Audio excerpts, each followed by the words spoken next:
Hello बच्चों, जय श्री कृष्णा, राधे राधे। कैसे हैं आप लोग?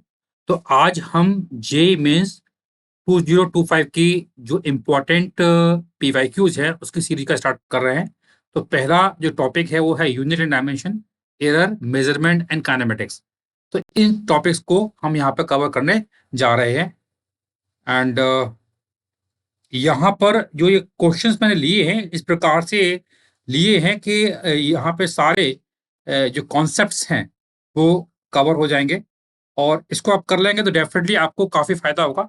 आपके सारे कॉन्सेप्ट्स क्लियर हो जाएंगे, साथ में आपका जो टारगेट है जेईई मेंस में फिजिक्स में 80 प्लस लाने का वो भी आराम से कवर हो जाएगा।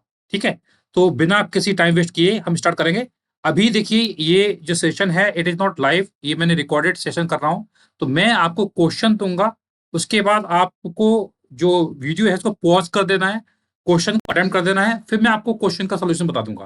तो इस प्रकार से हम लोग यहाँ पर करने जा रहे हैं। ठीक है बच्चों, तो इस बात का ध्यान रखना है कि क्वेश्चन जब भी अटेम्प्ट करोगे तो आपको पहले पॉज कर देना है। पॉज करने के बाद क्वेश्चन अटेम्प्ट कर लीजिए, उसके बाद उसका आप सोल्यूशन देख लीजिए। ठीक है, चलो स्टार्ट करते हैं बच्चों। तो पहला क्वेश्चन आपके सामने है, the coordinates of a particle moving in X Y plane are given by X बराबर है 2 + 4t, वाई है 3t + 8t²। The motion of the particle is. तो चार ऑप्शन दिए हुए हैं कि आपको बताना है कौन सा इसमें ऑप्शन यहाँ पर सही होगा। तो आप इसको यूट्यूब को, इसको वीडियो को आप पॉज कर दीजिए और इस क्वेश्चन को अटेम्प्ट कीजिए।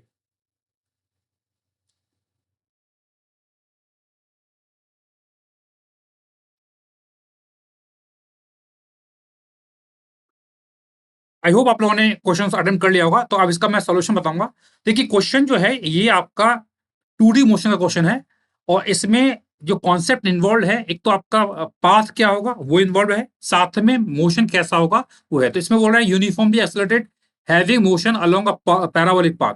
तो पैराबोलिक पाथ है या नहीं है उसको कैसे चेक करेंगे? तो यहाँ पे देखिए बच्चों, यहाँ पर हमारे पास एक्स दिया हुआ है आपको, इट इज 2 + 4t, और y दिया हुआ है आपको 3t + 8t²। ये x दिया है, y दिया हुआ है।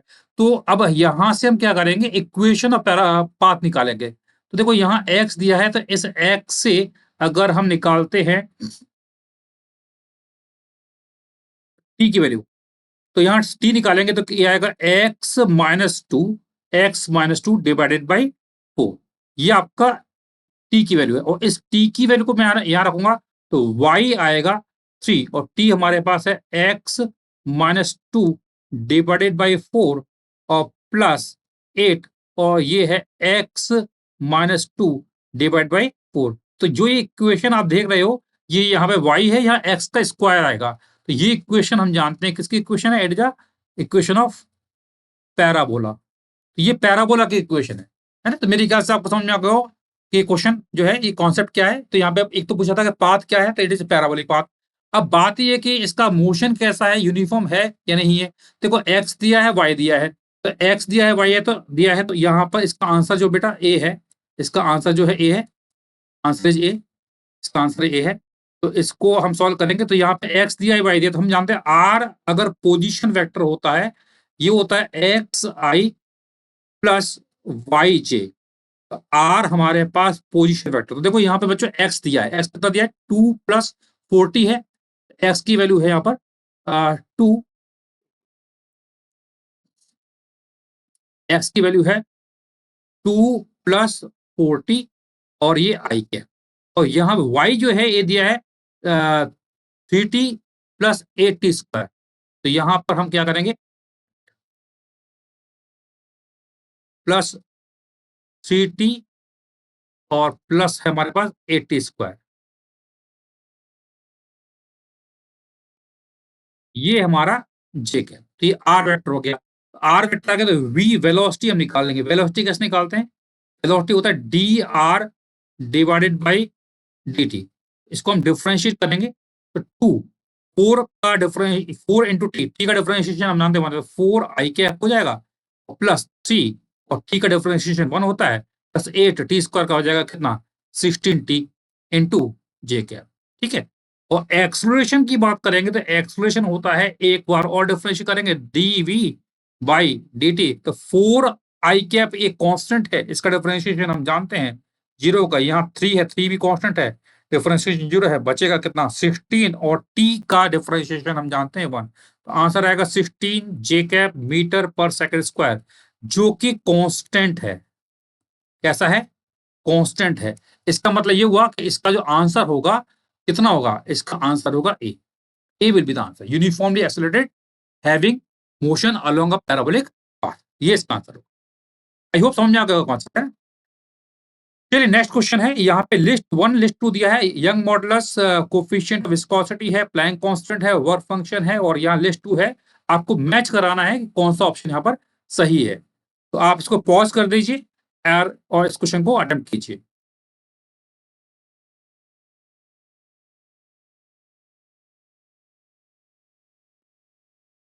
आई होप आप लोगों ने क्वेश्चन को कर लिया होगा।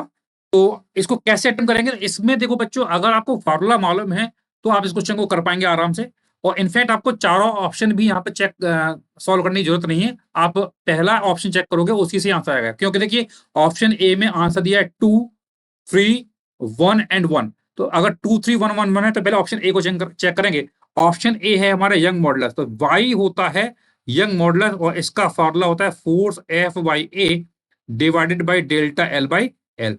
तो अगर मुझे यहाँ पे y का डायमेंशनल फार्मूला निकालना है, तो हम जानते हैं f का डायमेंशनल फार्मूला, तो f का होता है एम एल टी माइनस 2, और एरिया का होता है एल स्क्वायर। एरिया का कितना होता है? एल स्क्वायर होता है।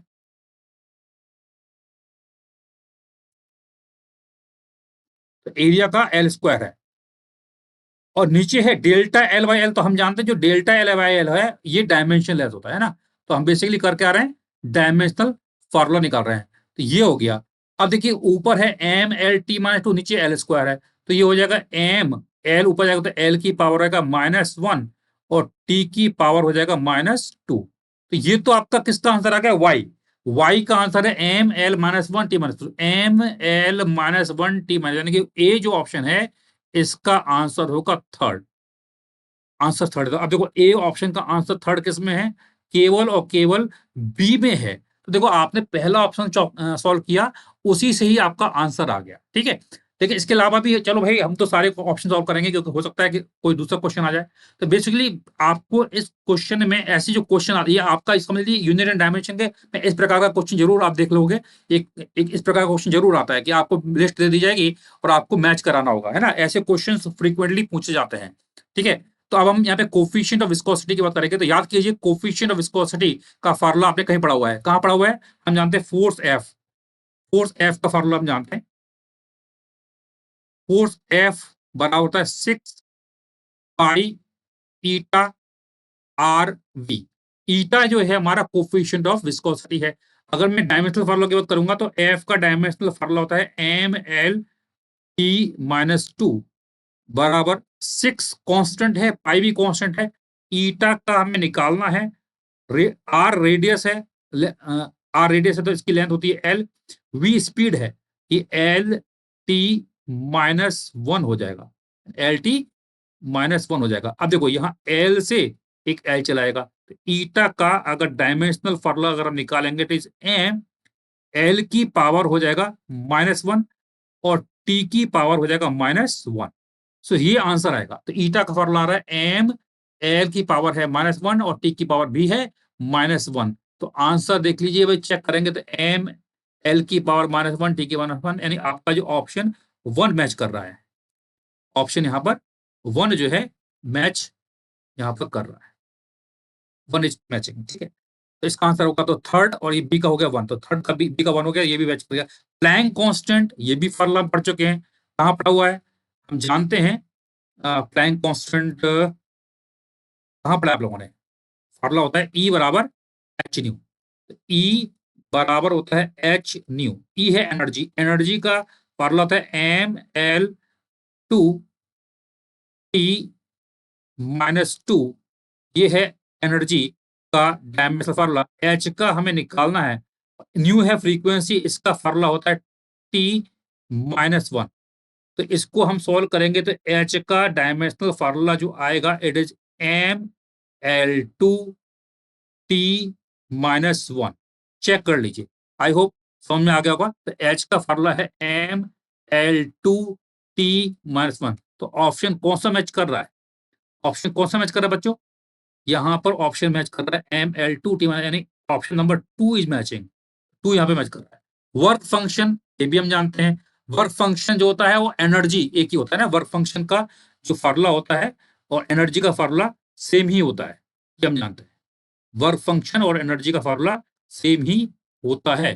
तो वर्क फंक्शन जो है इसका आंसर होता है, इसका होगा ML2T-2 है ना, ये होता है। तो इसका आंसर क्या आएगा? ML2T, it is fourth.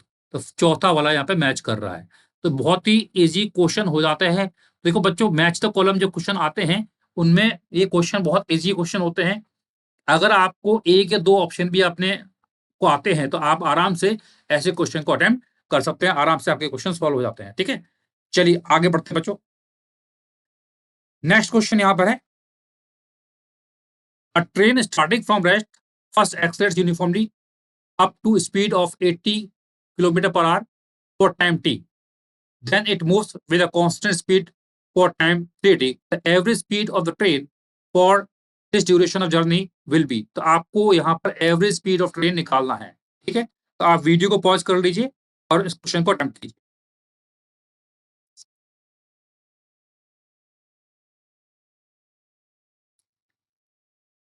I hope आप लोगों ने ये क्वेश्चन अटेम्प्ट कर लिया होगा। तो इस क्वेश्चन को सॉल्व करने का जो बेस्ट तरीका है बच्चों वो है आपका ग्राफ। तो यहां पर अगर हम ग्राफ बनाते हैं v वर्सेस टी कर्व,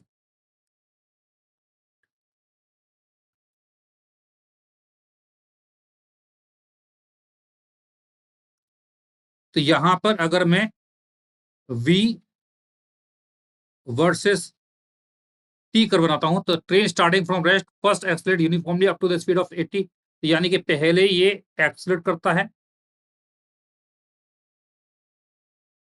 कितने टाइम तक के लिए? टी टाइम के लिए, और इसकी स्पीड हो जाती है 80 किलोमीटर पर आवर। फिर क्या बोल रहा है यहां पर?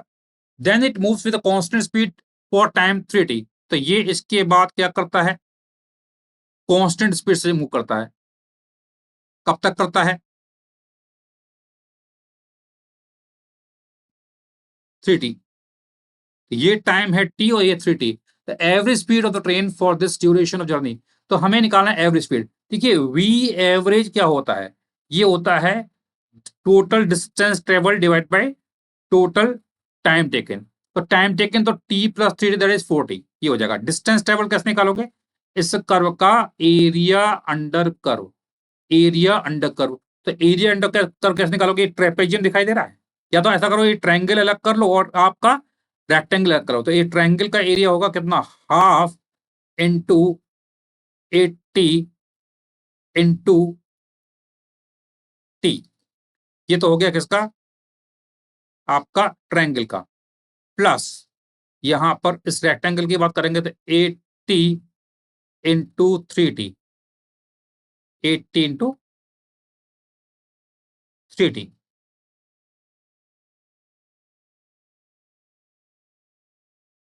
ठीक है, ये हो गया, और divided by total time that is 4t।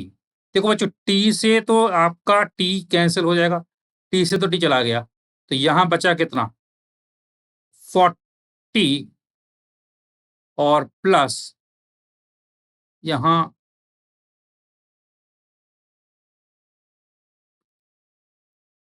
240 divided by 4। तो ये आएगा 240 plus 40 that is 280 divided by 4। कितना आ रहा है? It is 70 kilometre per our.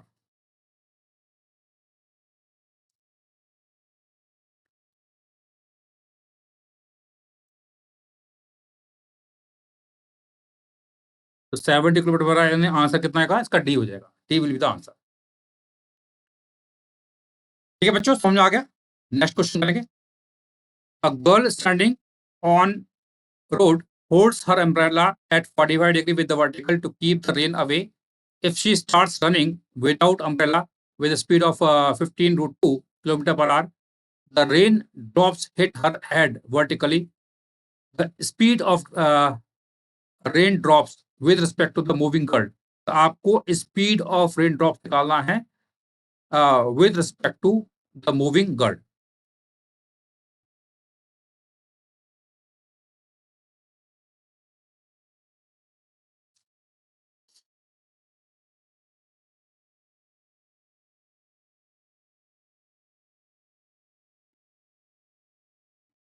I hope आप लोगों ने क्वेश्चन अटेंड कर लिया होगा. A girl standing on road holds her umbrella, तो यहाँ पर एक गर्ल है and she is holding the umbrella at 45. तो यानी इसका मतलब क्या हुआ, रेन जो है वो इस प्रकार से आ रही होगी, वी आर है स्पीड ऑफ रेन, और ये रेन आ रही है कितने पर, 45 डिग्री विद वर्टिकल. इसका एक कंपोनेंट इधर आएगा और एक नीचे आएगा. ये आएगा it is V R by root two, और नीचे आएगा V R by root two. ठीक है. अब क्या लिखा है, ये कब है, जब आपका जो गर्ल है वो खड़ी हुई है तब. अब गर्ल जो है मूव कर रही है, तो गर्ल मूव कहाँ करेगी, जिससे कि इसको वर्टिकल दिखाई देगा. जब ये गर्ल पीछे जाएगी तो मान लेते ये है we ji is the velocity of girl. तो अगर गर्ल के फ्रेम में बात करेंगे, यानी हम बात करते हैं इन frame of reference of girl. Girl के फ्रेम में जाएंगे तो गर्ल रेस्ट पर आएगी, और इसको मिलेगा वेलोसिटी रेन को अपोजिट डायरेक्शन में, यानी कि इधर मिलेगा वी जी, और ये है V R by root two, और नीचे की तरफ है V R by root two. तो पूछा क्या है, the speed of rain drop with respect to the moving girl. तो रेन यानी कि वीजी जो आपका वेलोसिटी ऑफ गर्ल हमारा ये है ना, ये वेलोसिटी ऑफ गर्ल है, तो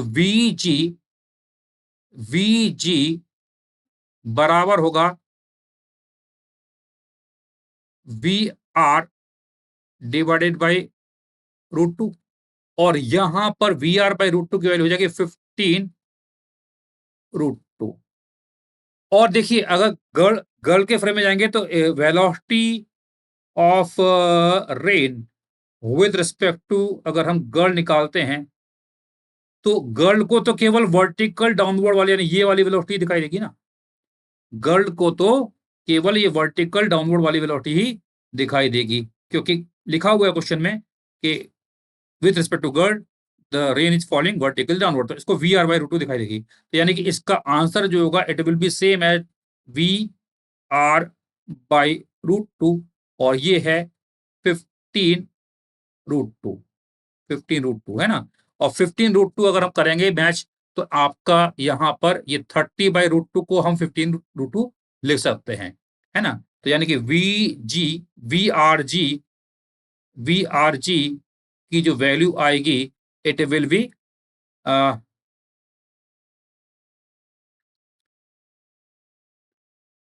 30 डिवाइडेड बाई रूट टू. ठीक है बच्चों, तो इसका आंसर जो होगा सी हो जाएगा, सी will be the answer.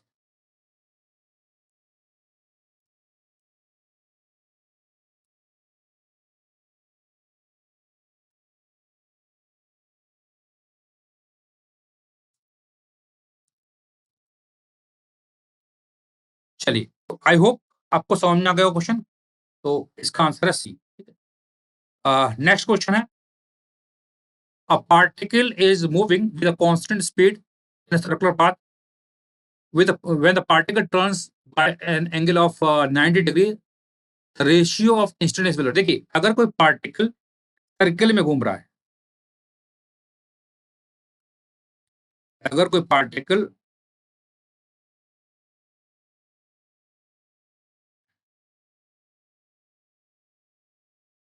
Circle में घूम रहा है, तो मान लो पार्टिकल यहां था और ये घूमते घूमते कहां पहुंच गया, लेट से यहां से यहां पहुंच गया.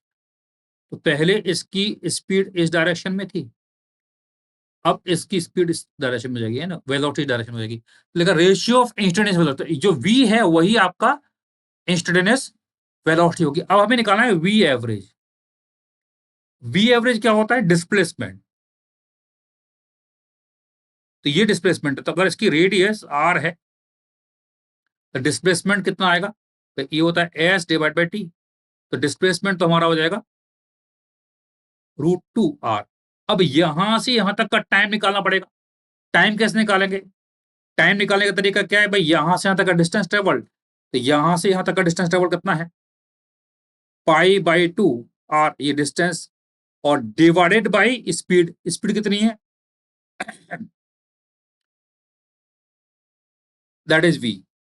स्पीड वी है। तो यहां पर इसको सॉल्व करेंगे तो देखिए आर से आर चला जाएगा, तो ये ऊपर जाएगा, तो 2√2 वी डिवाइडेड बाई पाई। ये है वी एवरेज। निकालना क्या है? रेशियो ऑफ, यानी वी डिवाइडेड बाई निकालना है आपको वी एवरेज। तो यहाँ V divide by V average कितना है? 2√2 वी, ऊपर जाएगा पाई, तो वी से वी गया, it is pi divided by 2√2। तो पाई बाई 2√2, तो पाई रेशियो x√2। तो आंसर क्या आएगा? इसका आंसर होगा 2। तो x की वैल्यू जो आ रही है, it is just 2। That is the answer.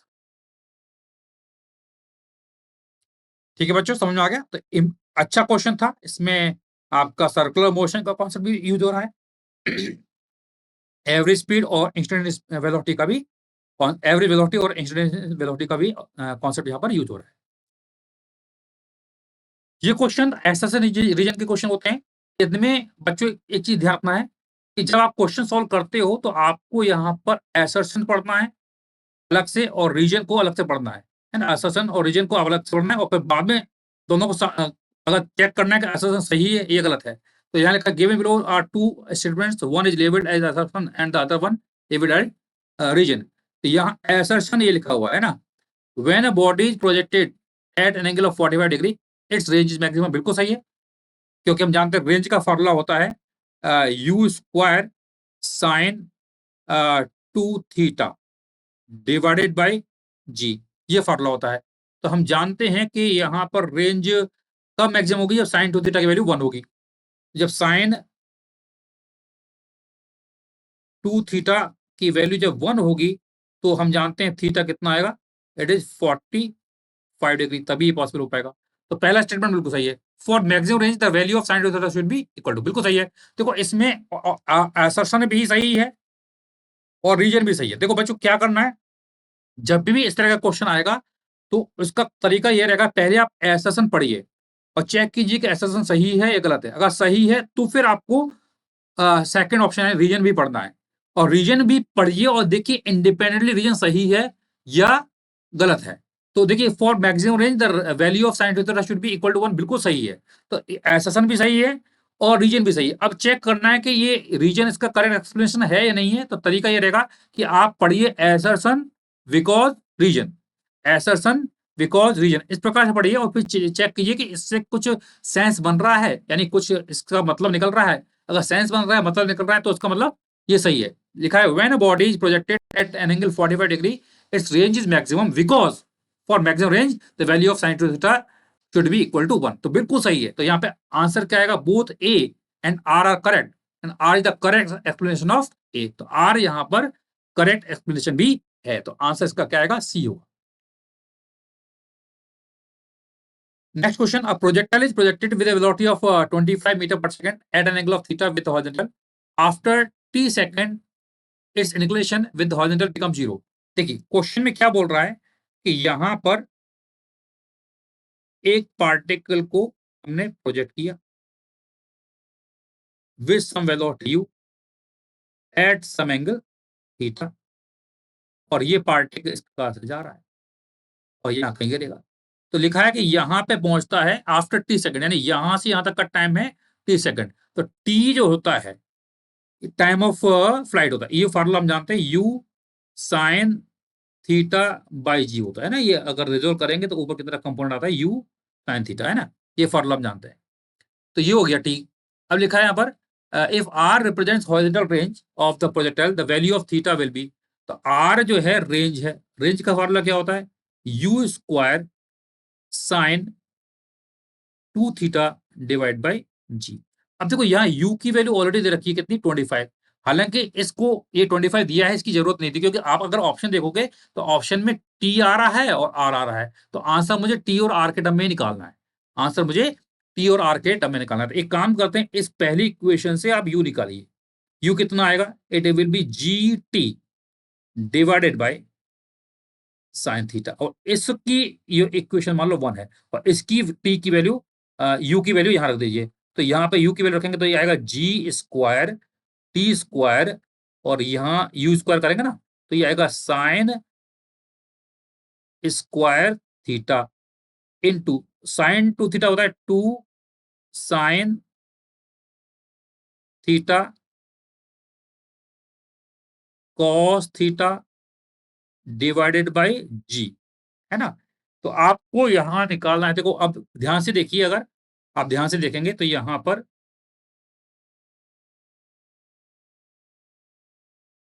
Sine theta से साइन थीटा कैंसिल हो जाएगा, है ना।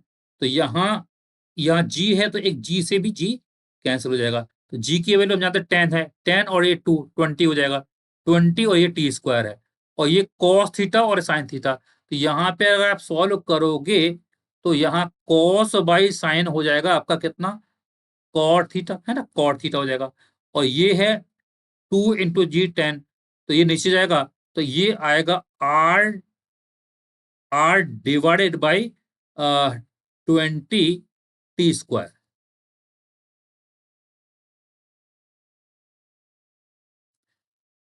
Are divide by 20 T square, ये आपका आएगा। तो यानी कि थीटा की वैल्यू आ जाएगी कितना आएगा, कॉट इनवर्स में आएगा। देखो कॉट का आंसर केवल एक ही है, डी।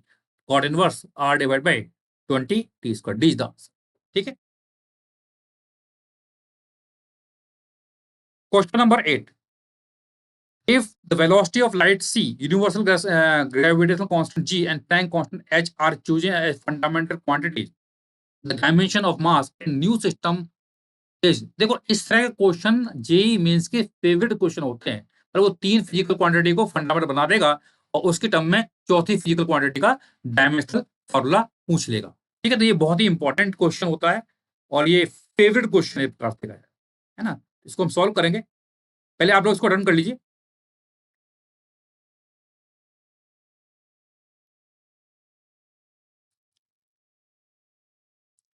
चलिए अब इसको हम सॉल्व करेंगे। द वेलोसिटी ऑफ लाइट दिया है सी, यूनिवर्सल ग्रेविटेशनल कांस्टेंट दिया है जी, प्लैंक कांस्टेंट एच है, आर चूजन। देखो पहली बात तो आपको इस सी जी और प्लैंक कांस्टेंट एच, इसका डायमेंशनल फार्मूला निकालना पड़ेगा। तो सी तो है स्पीड ऑफ लाइट, ये तो हम बिल्कुल जानते हैं, एल टी माइनस वन होता है इसका dimensional formula.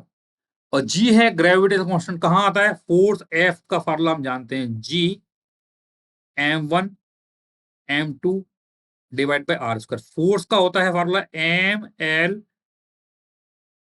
T minus two बराबर, जी का निकालना है, एम मास है तो एम स्क्वायर, और आर है रेडियस डिस्टेंस, तो ये हो जाएगा एल स्क्वायर। तो यहां से अगर आप जी का डायमेंशनल फॉर्मूला अगर निकालेंगे तो देखो एम से एम चला जाएगा, तो ये आएगा एम की पावर -1 और एल की पावर हो जाएगा 3, और टी की पावर हो जाएगा -2। ये है जी का फॉर्मूला। अब और कौन बचा हुआ, प्लैंक कांस्टेंट, है ना। प्लैंक कांस्टेंट का फेवरेट होता है ना, ये तीनों ही फेवरेट होते हैं ना, ग्रेविटेशनल कांस्टेंट, प्लैंक कांस्टेंट, है ना, ये सब गैस कांस्टेंट, इस तरह के फॉर्मूले आते हैं। तो प्लैंक कांस्टेंट कैसे निकालेंगे, ई बराबर हम जानते हैं एच न्यू। ई है एनर्जी, एम एल 2 t-2, ये है एनर्जी का, बराबर एच का निकालना है, फ्रीक्वेंसी का होता है t-1। यहां से सॉल्व करोगे तो एच का फॉर्मूला आएगा, कितना आएगा, ml2 t-1, ये आ गया। तो ये 3 चीज़ निकालना ज़रूरी है। अब क्या लिखा है? Dimension of M in terms of new system. तो अब एम को लिखना है in terms of H, C and G. तो हम क्या लिखेंगे? हम एम को लिखेंगे एच की पावर ए, है ना? एच की पावर ए, और उसके बाद हम बात करेंगे यहाँ पर सी की पावर बी और जी की पावर सी। अब देखो एच जो है फ्लाइंग कांस्टेंट है, इसका फार्मूला हम ऑलरेडी जानते हैं। यहाँ पर M L two T minus one है, तो M L two T minus one लिखेंगे यहाँ पर,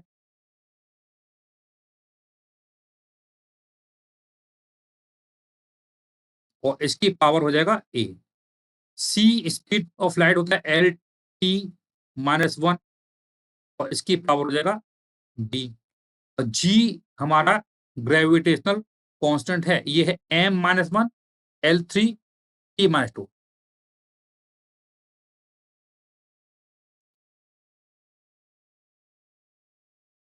M minus one L three T minus two. तो ये हमने यहाँ पर इसको कंपेयर कर लिया है। तो यहाँ पर अगर हम बात करेंगे तो m की पावर हो जाएगा यहाँ पर a, और यहाँ, हाँ, पावर यहाँ पर हमें c लगाना पड़ेगा। तो m की पावर a है, यहाँ m की पावर यहाँ आएगा कितना? माइनस सी। तो a माइनस सी, m की पावर a या माइनस सी। l की बात करेंगे तो l की पावर यहाँ है 2a, और यहाँ पर b है, और यहाँ पर है 3c। और t की बात करेंगे तो t की पावर यहाँ पर है माइनस a, और यहाँ है माइनस बी, और यहाँ है माइनस टू सी, है ना? चेक कर लेना आप लोग, है ना? तो और ये एम मास है, तो इसका डायमेंशनल फार्मूला हम जानते हैं, it is simply capital M, ये होता है। अब पावर कंपेयर करेंगे तो यहाँ आ रहा है ए माइनस सी, और ये कितना है? वन है। और दूसरा यहाँ पे देखेंगे तो two A plus B plus three C बराबर जीरो। और तीसरी इक्वेशन है कि माइनस ए माइनस बी और माइनस टू सी बराबर जीरो। ये है इक्वेशन वन, ये है इक्वेशन टू, और ये है इक्वेशन थ्री। अब इसको सॉल्व करना है ना? तीन इक्वेशन है, तीन अननोन है, सॉल्व करते हैं। तो यहाँ देखिए माइनस टू ए है, या सॉरी यहाँ टू ए है, या माइनस ए है, यहाँ प्लस बी है, माइनस बी है, यहाँ थ्री सी है। तो इक्वेशन टू और इक्वेशन थ्री को आप ऐड कर लीजिए, है ना? टू और थ्री को आप ऐड कर लीजिए। तो टू और थ्री को हम ऐड करेंगे तो यहाँ टू ए माइनस ए कितना आएगा? Simply A. और ये plus B minus B cancel हो जाएगा, तो यहाँ बचेगा प्लस सी बराबर जीरो। तो बहुत सिंपल हो गया। तो ए प्लस सी बराबर जीरो, यानी कि आपका यहाँ पर ए बराबर आ गया कितना? माइनस सी आ गया। चलो इसको मैं बोलता हूँ equation number four. Equation four हो गई। अब यहाँ पर हमने ए बराबर, तो इक्वेशन फोर को मैं उठाकर कहूंगा ए माइनस सी। तो ए बराबर माइनस सी, तो ये माइनस सी यहाँ रख देंगे। तो ए है माइनस सी, और यहाँ माइनस सी ऑलरेडी है, बराबर कितना है? वन। तो सी की वैल्यू आ गई माइनस वन बाई टू। सी आ गया माइनस वन बाई टू, और सी आ गया है माइनस वन बाई टू, तो ए तो आ ही गया। ए है माइनस सी, तो ये आएगा plus one by to. I hope समझ में आ गया होगा आप लोगों को। अब हमें निकालना क्या है? बी है। तो बी निकालना है तो आप कोई भी इक्वेशन पकड़ लीजिए। तो मैं इक्वेशन टू पकड़ लेता हूँ। तो ए इक्वेशन टू में है टू, और ए की वैल्यू है one by two plus B और प्लस थ्री, और सी की वैल्यू कितनी है? सी की वैल्यू है minus one by two, that is equal to zero. अब इसको सॉल्व करेंगे तो यहाँ आएगा वन और ये है -3/2। तो b की वैल्यू आएगी कितनी? ये है 1 और यहाँ माइनस, तो ये -1/2 हो जाएगा, तो 1/2 हो जाएगा। तो b आ गया 1/2। तो बस यही निकाला था आपको a b c। तो a है 1/2, b है 1/2 और c है -1/2। देखो यहाँ पर a 1/2, b 1/2 और c है, तो आंसर क्या आएगा? Answer is going to be D.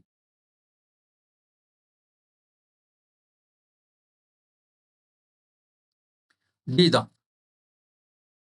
ठीक है बच्चों, समझ में आ गया? Next question: a stone is projected at angle 30 degree to the horizontal. The ratio of kinetic energy of the stone at point of projection to its kinetic energy at the highest point of flight will be. तो हमें निकालना है ratio of kinetic energy of stone at the point of projection to its kinetic energy at the highest point of flight. करिए।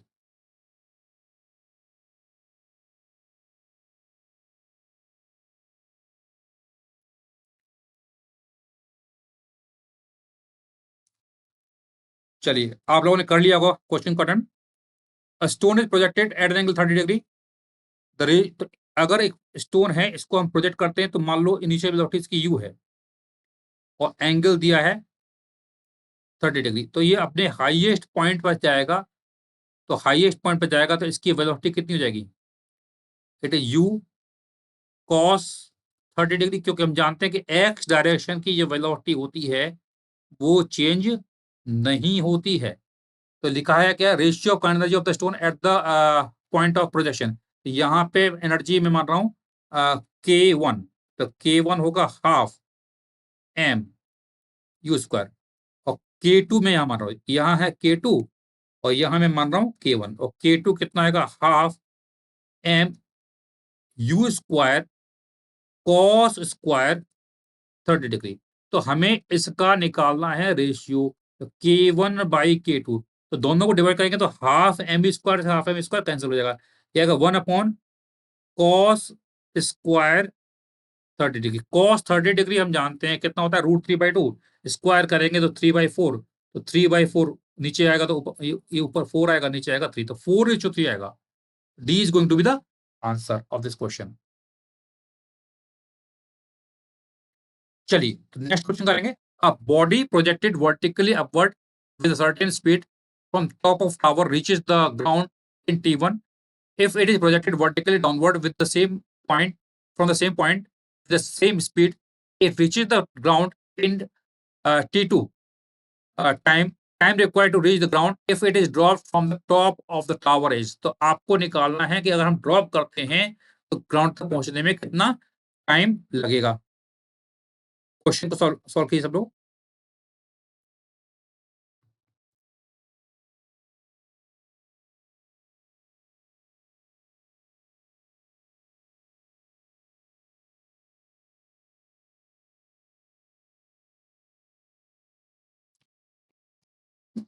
आई hope आप लोगों ने question solve कर लिया होगा। तो इसका मैं सोल्यूशन बता देता हूं आप लोगों को।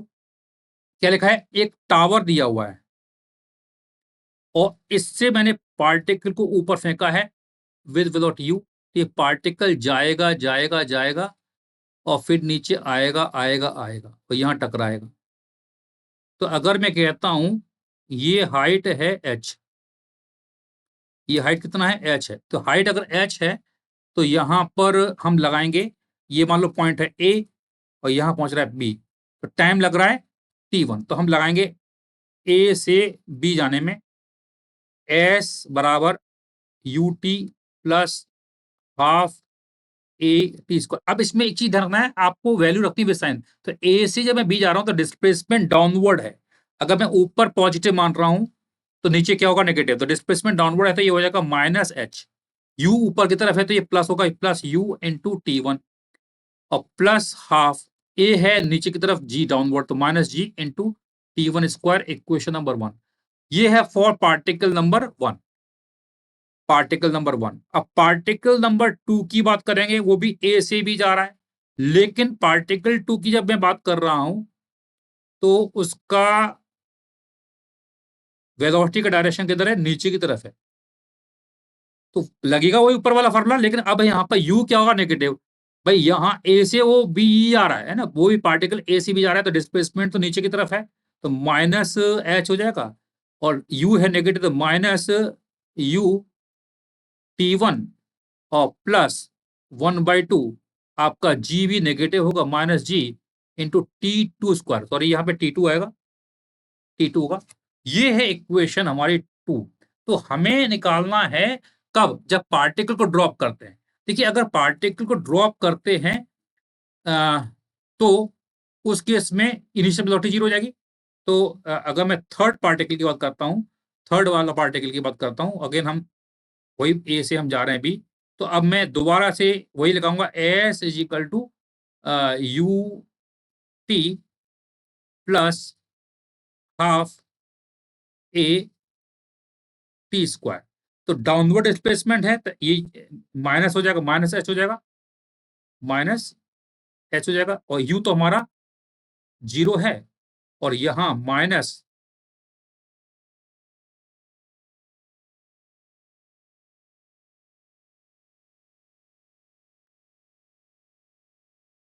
1/2, एक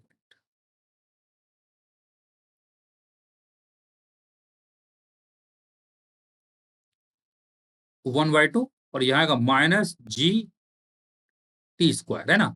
तो अगर ध्यान से देखिए तो टी की वैल्यू कितनी आ रही है, it is your root of 2h/g। तो हमें टी निकालना था। अब करना क्या है, हमें इस इक्वेशन से मुझे एच चाहिए। अगर मुझे एच मिल जाएगा तो मैं आराम से निकाल पाऊंगा। एच चाहिए यानी मुझे यू नहीं चाहिए। अब यू नहीं चाहिए तो कैसे करेंगे, देखो इक्वेशन 1 में है प्लस यू टी वन, यहाँ है माइनस यू टी टू, तो मुझे ये अगर नहीं चाहिए तो एक काम करते हैं, पहली इक्वेशन जो है इसको मैं मल्टीप्लाई कर देता हूँ किससे,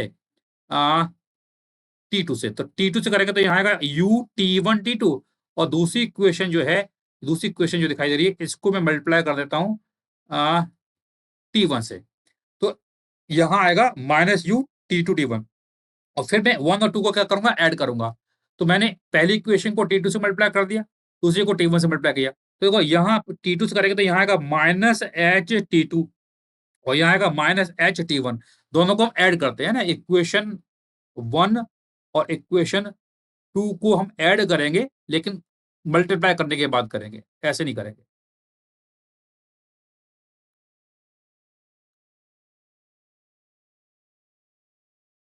इक्वेशन 1 और इक्वेशन 2 को हम ऐड करेंगे, तो यहाँ ऊपर T2 से मल्टीप्लाई किया, यहाँ T1 से मल्टीप्लाई किया हुआ है ना, तो इसको हम ऐड कर देंगे।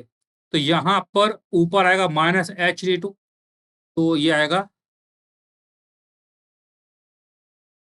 माइनस एच टी टू, और नीचे वाले से बात करेंगे तो आएगा minus H T one, that is equal to, अब देखो राइट हैंड साइड की बात करेंगे तो यहाँ तो ये U T one T two और यह माइनस, ये तो कैंसिल हो जाएगा, यहाँ बचेगा माइनस हाफ जी, और यहाँ ऊपर टी टू है टी वन है, तो ऊपर टी टू है टी वन है तो रखेंगे। तो यहाँ पर अगर आप सॉल्व करोगे तो यहाँ आएगा माइनस हाफ जी कॉमन ले लेंगे, और T one plus T two भी कॉमन आ जाएगा, आप देख लेना कैलकुलेशन करके, और यहाँ टी वन टी टू बचेगा रहेगा। अब देखो यहाँ पर minus H T one plus T two बराबर आ रहा है minus half G T one plus T two और T one into T two. अब देखो ये और ये गया, माइनस से माइनस गया, तो एच बराबर आ गया half G T one T two. तो यानी कि यहाँ पे एच की ये इक्वेशन मान लेते हैं, ये 1 2, और ये इक्वेशन, एक काम करते हैं, ये इक्वेशन मैंने मान लिया 3 है, इसको मैं बोल रहा हूँ इक्वेशन,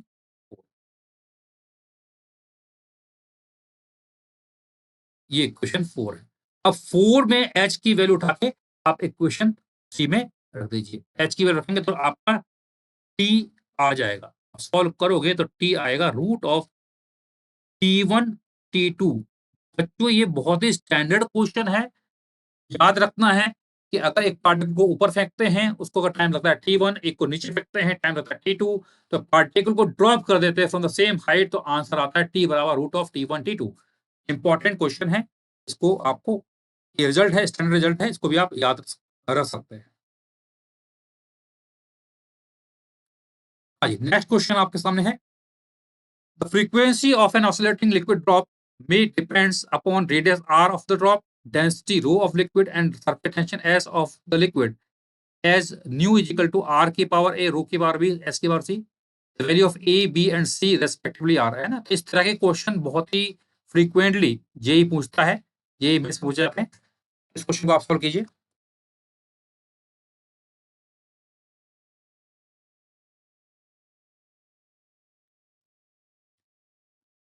आई होप आप लोगों ने क्वेश्चन को सॉल्व कर लिया होगा। तो इसका मैं सॉल्यूशन बता देता हूँ। बहुत ही सिंपल क्वेश्चन है, जैसा अभी हमने क्वेश्चन किया था वैसे करना है। तो फ्रीक्वेंसी न्यू बराबर है आर की पावर ए, रो की पावर बी और एस की पावर सी। तो अब आपको यहाँ पे इन आर, आर हम जानते हैं रेडियस होती है, रेडियस है, इसका डायमेंशनल फॉर्मूला होता है एल। डेंसिटी रो होती है मास डिवाइडेड बाई वॉल्यूम। तो मास का हम जानते हैं एम है, वॉल्यूम होता है एल क्यूब। तो इसका रो का जो डायमेंशनल फॉर्मूला आएगा, it will be M L की पावर -3। आई होप समझ में आ गया होगा। ठीक है बच्चों, तो ये हमें निकालना है। अब एक और है कि S, surface tension. Surface tension S का फॉर्मूला अगर आपको याद होगा, ये होता है फोर्स डिवाइडेड बाय लेंथ। तो सरफेस टेंशन का अगर मैं डायमेंशनल फॉर्मूला निकालना चाहता हूं, फोर्स का हम जानते हैं एम एल टी -2 और एल लेंथ है, तो ये आएगा एम टी -2। तो ये क्वेश्चन रिलेटिवली सिंपल था एज कम्पेयर टू पहले वाला क्वेश्चन जो था, तो प्लैंक कांस्टेंट और ग्रेविटेशनल कांस्टेंट वाला था, उससे सिंपल क्वेश्चन था। बट क्वेश्चन इस प्रकार के ही आते हैं, पैटर्न आप समझ लीजिए। तो एस का वैल्यू इतना आ रहा है एम टी -2। अब इसकी वैल्यू हम यहाँ रखते जाएंगे।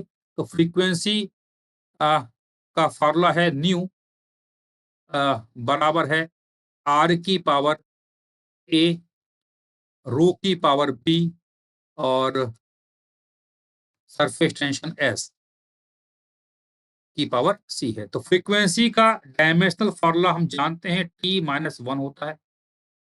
आर रेडियस है, लेंथ हो जाएगा एल की पावर ए हो जाएगा। डेंसिटी का भी हम फॉर्मूला निकाल चुके हैं, एम एल -3 और इसकी पावर बी है। सरफेस टेंशन की अगर हम बात करेंगे, एम एम T-2 है, की पावर सी है। यहाँ पर देखिए एम की पावर हो जाएगा बी प्लस सी, एल की पावर यहाँ आएगा ए -3b है ना, एल की पावर -3b और टी की पावर हो जाएगा -2c और टी की पावर यहाँ -1 है ही। तो कंपेयर कीजिए, तो कंपेयर करेंगे तो यहाँ देखिए टी की पावर -1 है, यहाँ टी की पावर -2 है। तो -1 बराबर 2c, तो c आ गया, सॉरी माइनस सी आ गया 1/2। तो सी 1/2 आ गया। और देखिए यहाँ बी प्लस सी की बात करेंगे तो बी प्लस सी बराबर 0 हो जाएगा और बी हमारा हो जाएगा कितना, -c और सी है -1, तो ये आएगा 1/2। देखो बी भी आ गया, सी है। ये क्वेश्चन पहले वाले क्वेश्चन के कंपेरिजन में इजी है। तो ये आएगा -1/2 है ना, बी आएगा -1/2 है ना, -c है। ठीक है। अब यहाँ a -3b बराबर 0। तो a बराबर 3 और b कितना है, -1/2। तो a की वैल्यू आ गई -3/2। तो आई होप समझ में आ गया होगा। रिलेटिवली क्वेश्चन इजी था बट इंपॉर्टेंट था, क्योंकि इस तरह के क्वेश्चन आईआईटी पूछता है। तो हमने ए निकाल लिया, बी निकाल लिया, सी निकाल लिया।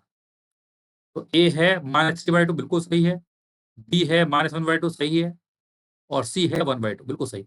आंसर क्या आएगा, A will be the answer.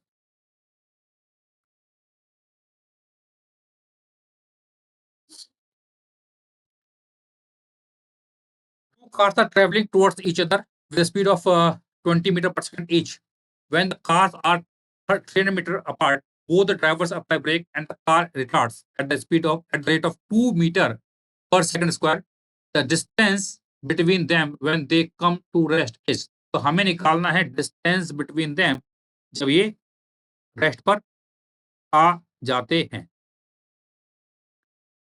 Solve कीजिए सब लोग।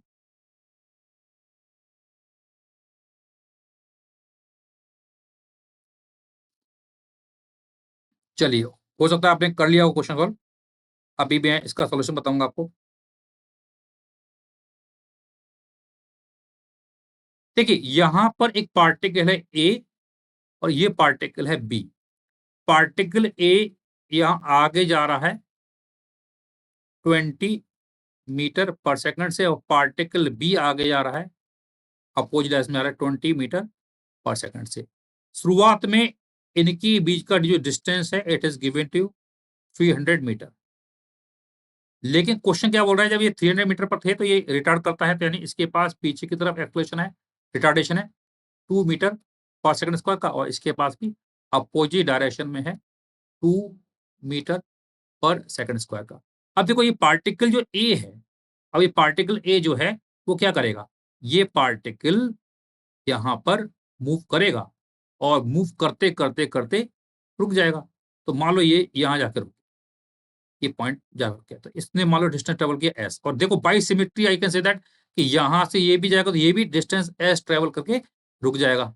तो हमें निकालना है सेपरेशन बिटवीन देम जब ये रुक जाते हैं। तो ये मैं पार्टिकल ए की बात करता हूँ, फॉर पार्टिकल ए अगर हम बात करेंगे, हम लगाएंगे वी स्क्वायर बराबर यू स्क्वायर प्लस 2as। तो फाइनल वेलोसिटी जब यहाँ पहुंचेगा वो हो जाएगी जीरो, है ना, वेलोसिटी जीरो हो जाएगी।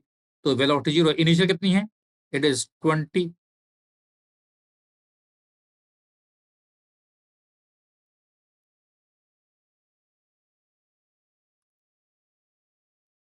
का स्क्वायर प्लस 2, ए कितना है -2, और एस निकालना है, तो एस कितना आएगा,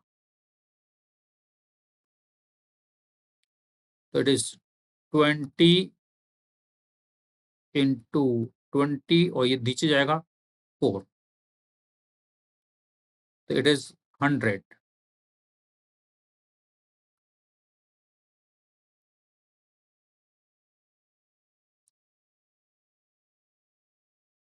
100 मीटर, यानी कि ये 100 मीटर डिस्टेंस ट्रेवल करके रुकेगा, और ये भी 100 करेगा, बाई सिमेट्री है ना।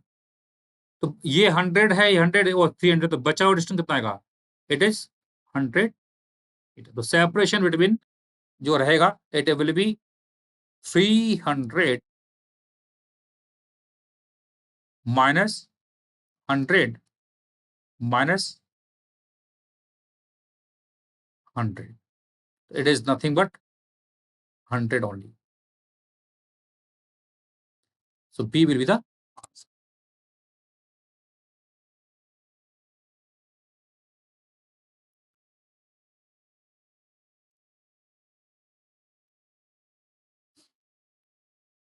ये भी एक स्टैंडर्ड क्वेश्चन है जो कि जेई में पूछा जाता है। इफ जेड बराबर है A square B cube divide by C की पावर, ऊपर पावर 2 है, ये 3 है, ये 4 है, then the relative error in Z will be, तो जेड में रिलेटिव एरर क्या होगी वो आपको यहाँ पर निकालना है। सॉल्व कीजिए।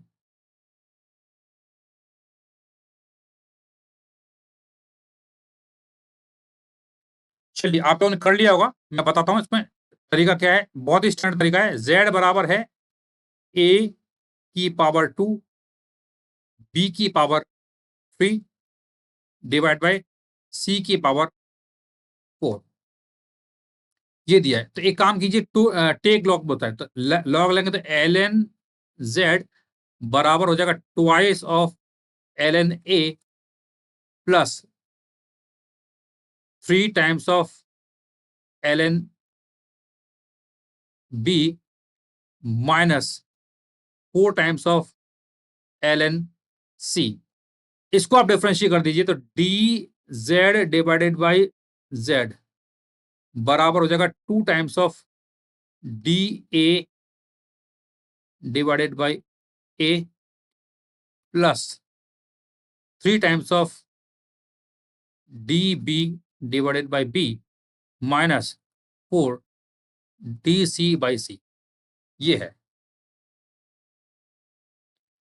ये आ गया। अब देखो यानी ये हमने निकाल लिया है। तो ध्यान रखना, जब एरर की बात करते हैं तो एरर में जहां माइनस आ रहा है वो प्लस होगा, एरर हमेशा ऐड होती है। तो जब भी कहीं माइनस आएगा तो उसको मैं करने को डी जेड को लिखेंगे डेल्टा, तो ये हो जाएगा delta Z by Z, that is equal to 2 times of delta A by A plus 3 times of delta B by B plus 4 times of delta C by C, that is the answer. तो answer क्या हो जाएगा बताइए? 2 3 4, so this is the answer, C is the answer. Next question करेंगे यहाँ पे। A projectile is launched at an angle of alpha with the horizontal with a speed of 20 meter per second. After 10 seconds, its inclination with the horizontal is beta. Value of beta will be, तो beta की value आपको निकालनी है in terms of alpha. Please solve.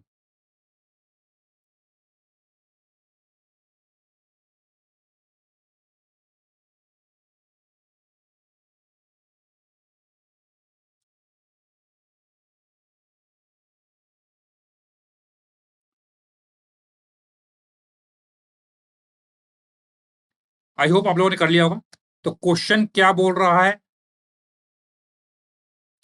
हमने एक projectile को launch किया है, स्पीड है 20, एंगल है अल्फा, और ये प्रोजेक्टाइल जा रहा है। After some point of time इसकी जो वेलोसिटी है ये हॉरिजॉन्टल से एंगल जो बना रही है वो है बीटा। तो कॉन्सेप्ट बहुत सिंपल है। देखिए, हम जानते हैं कि स्टार्टिंग की वेलोसिटी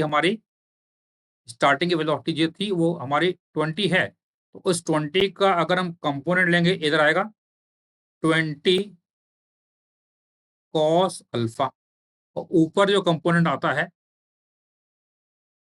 ये है 20 साइन अल्फा। ठीक है।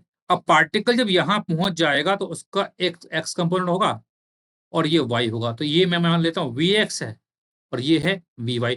तो वी एक्स जो होगा वो तो हम जानते हैं, वी एक्स तो वही होगा कितना, यू एक्स के बराबर होगा। और ये कितना होगा, 20 कॉस अल्फा, इक्वेशन नंबर 1। और वी वाई कैसे निकालेंगे? वी बराबर होता है U plus A T, Y direction की बात हो रही है। तो वी वाई, यू वाई कितना है 20 साइन अल्फा, और ए वाई होगा minus G, that is 10 into T, equation number 2।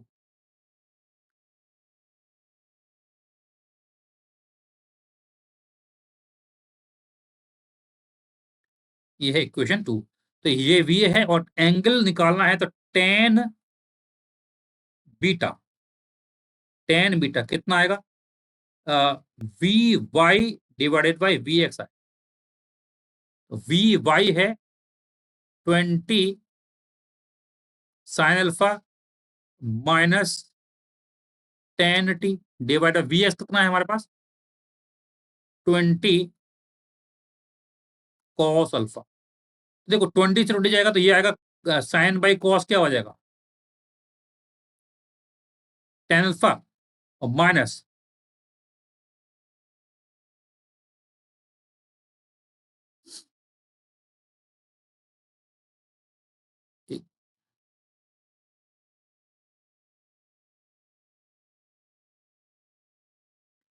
तो 10 बीटा पूछा क्या हमें, वैल्यू ऑफ 10 बीटा पूछा है। ओके, 10 बीटा पूछा ना, तो 10 बीटा कितना V Y by V X. तो 20 से 20 चला गया और यहाँ पर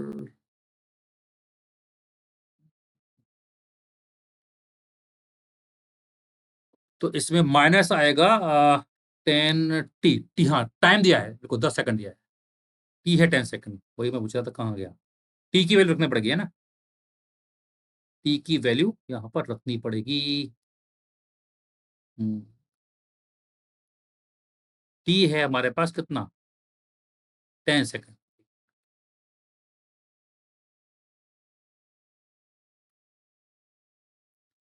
टी है 10, तो डिवाइड करेंगे तो यहाँ 10 अल्फा माइनस, तो यहाँ आएगा आपका 5, 5 और 1 अपॉन कॉस हो जाएगा सेक अल्फा।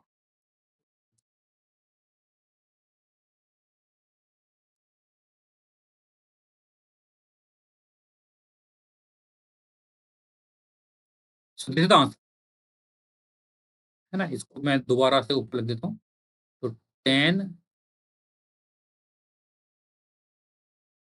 बीटा हो जाएगा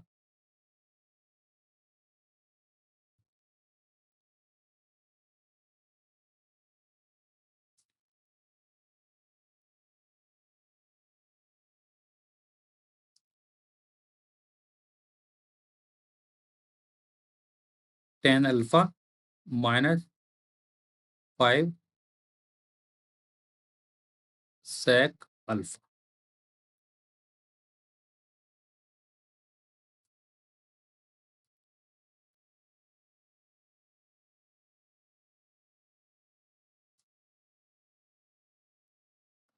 So this is the answer. So 10 alpha minus 5 sec alpha, that is the B is the answer. Next question: a particle moving in x in a circle of radius r with uniform speed takes time t to complete one revolution. If the particle is projected with the same speed at an angle of theta to the horizontal, the maximum height attained by it is equal to 4r. The angle of projection theta is given by. तो आपको angle of projection theta की value क्या होगी वो निकालनी है।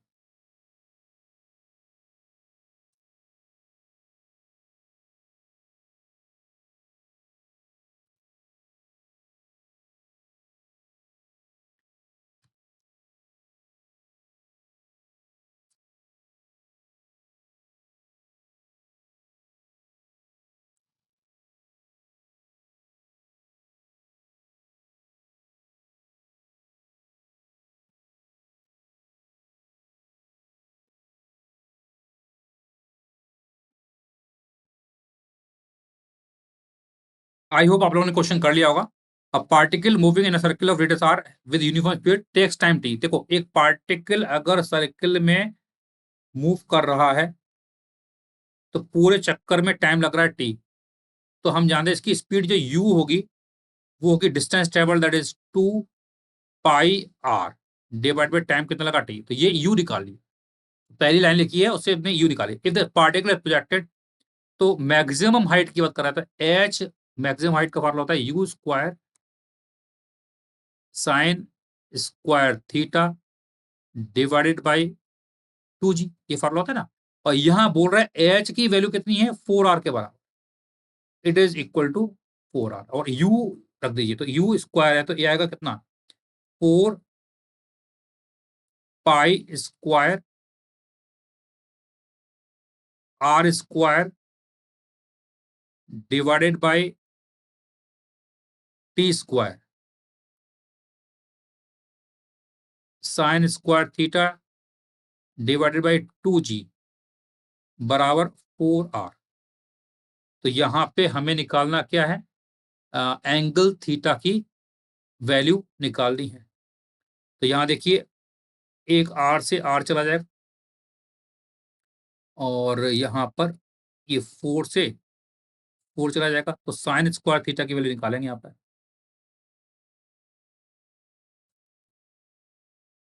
तो sign square theta कितना आएगा, कि 2g ऊपर जाएगा तो इट इज 2g और टी स्क्वायर ये ऊपर जाएगा, तो 2g टी स्क्वायर है, 2g टी स्क्वायर, और नीचे जाएगा पाई स्क्वायर आर, ये है ना, नीचे जाएगा 2g T square pi square, फिर इसका रूट रूट ले लेंगे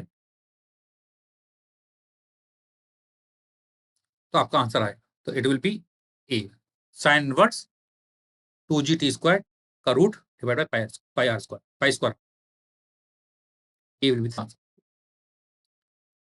Question number 16. A body starts moving from rest with constant acceleration, covers displacement S1 in first P1 second and S2 in first P minus 1 second and S2 in first P second.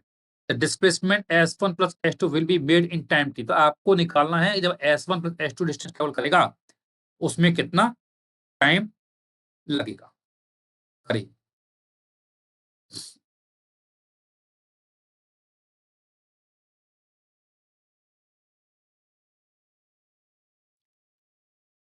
हाँ, आप लोगों ने कर लिया होगा इस question को, तो मैं इसका सॉल्यूशन बता देता हूँ। लिखा है स्टार्ट मूविंग फ्रॉम रेस्ट, तो यानी इनिशियली u बराबर 0 है और कॉन्सेप्ट क्या लगेगा, s बराबर हम जानते हैं ut plus half a t square होता है।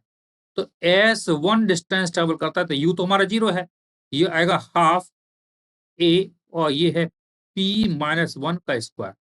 ऐसे ही S2 निकालेंगे तो will be half a p square. ये है इक्वेशन 1 और ये है इक्वेशन 2। अब लिखा है डिस्प्लेसमेंट क्या करना है, S1 प्लस S2 करना है। तो S1 प्लस S2 बराबर कितना आएगा, हाफ a और टाइम हमें निकालना है। तो S1 और S2 आप निकाल चुके हो, तो ये हाफ a p माइनस 1 का स्क्वायर प्लस हाफ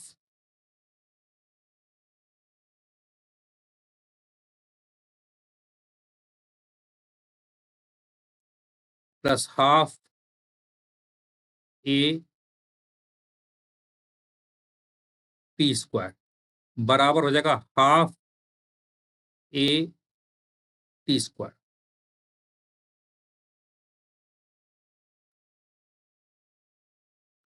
ये इक्वेशन आ गया। आप देखो हाफ ए पूरा का पूरा क्या हो जाएगा, कैंसिल हो जाएगा। ए गया, हाफ बी गया, तो p माइनस 1 का स्क्वायर करेंगे तो आएगा p square plus 1 minus 2p। यहाँ और p स्क्वायर बचा ही हुआ है, बराबर हो जाएगा t स्क्वायर। तो t अगर निकालना है इट विल बी रूट, यहाँ p square plus p square कितना का 2p स्क्वायर और माइनस 2p है ही और प्लस 1 भी होगा।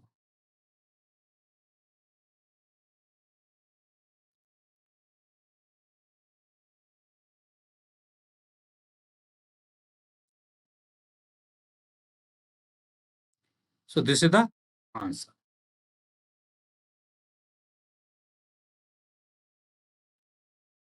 So B will be the answer. ठीक। Next question. Two vectors A and B have equal magnitude. If magnitude of A plus B is equal to 2 times the magnitude of A minus B, then the angle between A and B will be. तो angle between A और B कितना होगा वो आपको बताना है।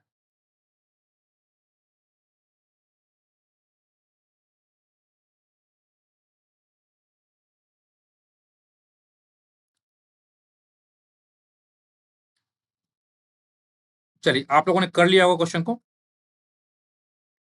तो क्या लिखा है, magnitude of A plus B यानी A प्लस बी वेक्टर का मैग्नीट्यूड कितना बोला है, 2 times of A minus B है। अब देखो एक काम करते हैं, इसको यहां अगर हम स्क्वायर कर देते हैं, इसको अगर मैं स्क्वायर कर देता हूं, यानी ये स्क्वायर कर दिया, यहां पर भी स्क्वायर कर दिया और यहां पर भी स्क्वायर कर दिया, तो ए प्लस बी वेक्टर का मॉड का स्क्वायर करेंगे तो ये आएगा A square plus B square plus 2 A B cos theta. ये लेफ्ट साइड है, राइट से में 2 का स्क्वायर करेंगे तो 4 आएगा, और यहाँ a square plus B square minus 2ab cos theta, ये होगा। तो हमें निकालना है angle between a and b, और लिखा हुआ है यहाँ पे two vectors of equal magnitude, यानी a और b, यानी मॉड ऑफ a और मॉड ऑफ b की वैल्यू भी क्या है, बराबर ही बोल रहा है। तो यानी कि b बराबर a है, तो मैं इसको लिखूंगा a स्क्वायर, b की वैल्यू a है तो इसको भी मैं लिखूंगा a square plus 2a square cos theta बराबर 4a स्क्वायर, और है ना a square plus a square minus 2a square cos theta, ये हो जाएगा। देखो a square plus a square कितना होता है, 2 times of a square plus 2 times of a square.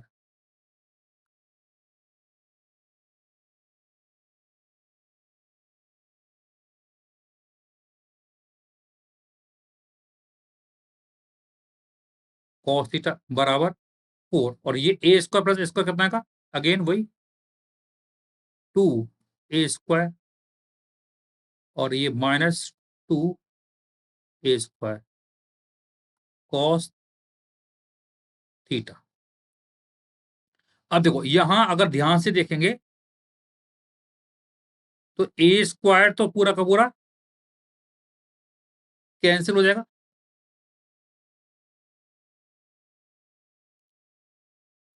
ये हमने कैंसिल कर दिया। अब क्या बचेगा, यहाँ 2 प्लस 2 cos स्क्वायर थीटा,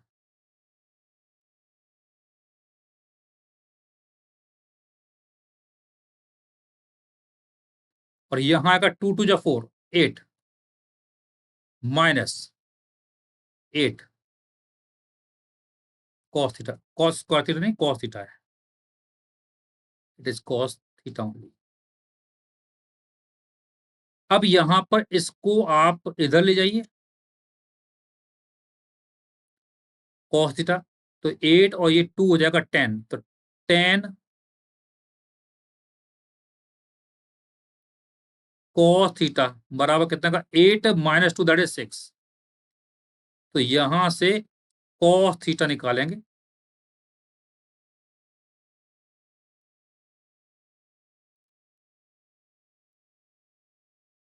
तो cos थीटा जो होगा ये है 3/5,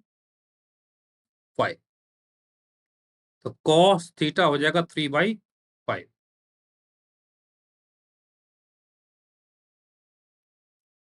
तो थीटा कितना आएगा, cos इनवर्स 3/4, तो C will be the answer. Next question है, a small bead small steel ball is dropped into a long cylindrical container containing cylinder containing glycerin, which one of the following is the correct representation of the velocity time graph for the transit of the ball? तो कौन सा यहाँ पे सही graph होगा वो बताना है।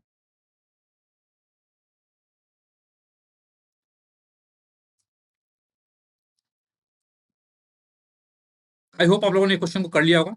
ये क्वेश्चन फ्लूइड का क्वेश्चन है, फ्लूइड में आप ऐसा क्वेश्चन करते हैं।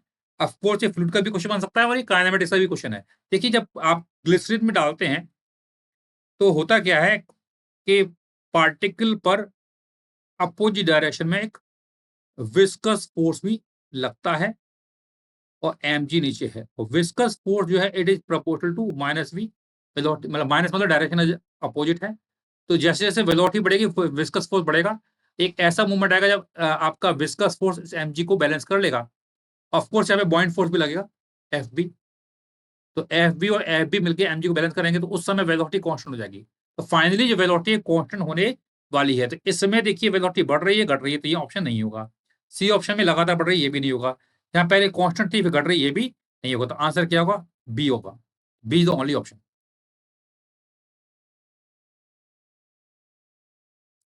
ये क्वेश्चन है, NCC parade is going at uniform speed of 9 kilometre per hour under a mango tree on which a monkey is sitting at a height of 90.6 meter. At any particular instant, the monkey drops a mango. A cadet will receive the mango whose distance from the tree at time of drop is.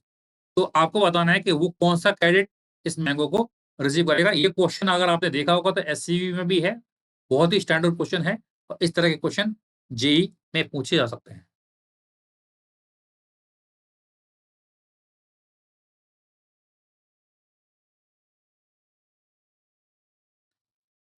चलिए, आई hope आप लोगों ने question कर लिया होगा। अब parade जा रही है, आपने मैंगो को ड्रॉप किया है और यहाँ पर एक पर्सन है जो परेड करते हुए आ रहा है। तो जितने टाइम में मैंगो नीचे गिरेगा, उतने टाइम में ये पर्सन जो है आगे बढ़ेगा। तो ये डिस्टेंस मान लो एस ट्रेवल करता है पर्सन और ये गिरा कितना 19.6 मीटर। तो हम जानते हैं मैंगो को ड्रॉप किया है तो इनिशियल वेलोसिटी 0 है। तो ये पॉइंट मान लो ए है, ये पॉइंट बी है। तो ए से बी अगर मैंगो ड्रॉप हुआ है तो हम लगाएंगे S is equal to U T plus half A T square. तो एस हमारे पास डाउनवर्ड है -19.6, मैं ऊपर की डायरेक्शन पॉजिटिव मान रहा हूँ। यू इनिशियल 0 है प्लस हाफ ए की वैल्यू भी डाउनवर्ड होगा तो -9.8 इंटू टी स्क्वायर। तो टी निकालेंगे तो it will B 2 second. T की वैल्यू 2 सेकेंड है, ठीक है। तो टी 2 सेकेंड आ चुका है। अब उतने टाइम में ये कैडेट यहां से यहां पहुंचना चाहिए। तो S distance travelled by the cadet कितना आएगा v इंटू टी। तो एस वी कितना है हमारे पास, ये दिया हुआ है वेलोसिटी 9 किलोमीटर पर आवर। तो इसको हमें चेंज करना पड़ेगा मीटर पर सेकंड में। तो 5/18 से हम मल्टीप्लाई करेंगे और टाइम लग रहा है 2 सेकेंड।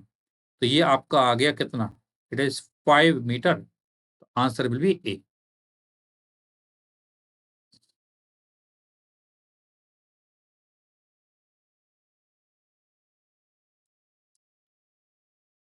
चलिए नेक्स्ट क्वेश्चन हम करेंगे यहाँ पर। The initial speed of projector fixed from ground is u at the highest point during its motion. The speed of projectile is √3 by 2 u. The time of flight of the projectile is। हाँ जी, इस question को आप लोग attempt कीजिए।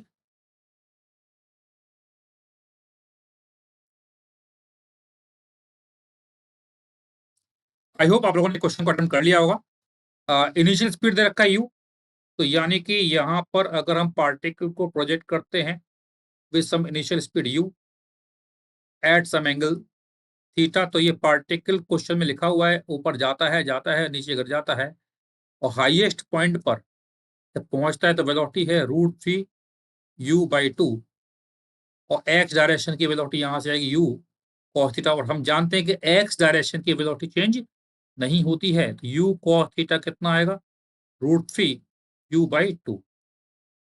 तो यहाँ theta की value कितनी आ रही है, cos थीटा है √3/2। तो यहाँ पे ये है 30 डिग्री। 30 डिग्री आ गया। तो हमें निकालना है टाइम ऑफ फ्लाइट। तो टाइम ऑफ फ्लाइट होता है 2u sin θ/g। तो 2u sin θ मतलब साइन 30 डिग्री होता है 1/2।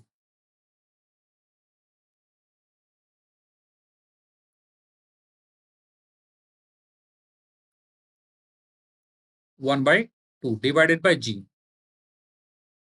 तो 2 से 2 चला जाएगा तो आंसर कितना आ रहा है, it is u divided by G, that is the answer.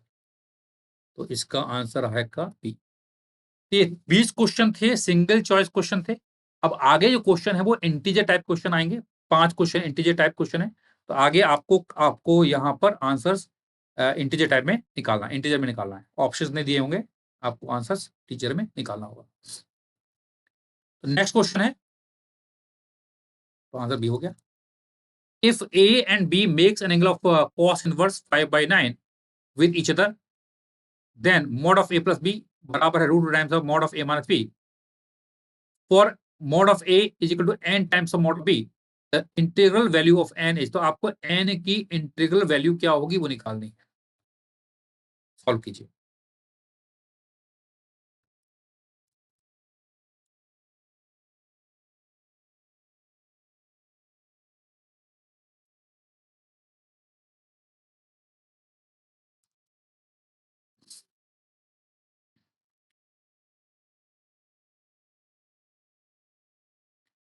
हाँ जी, आई होप आप लोगों ने क्वेश्चन को कर लिया होगा। तो यहाँ लिखा हुआ है A and B makes angle of this thing and यहाँ पर mod of A plus B बराबर दिया है √2 times of mod of A minus B. एक काम कीजिए, दोनों तरफ स्क्वायर कीजिए।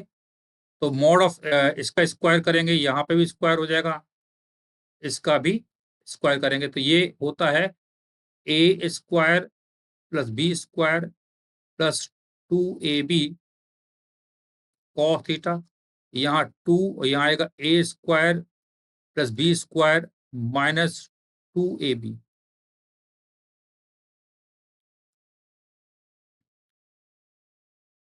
Cos theta.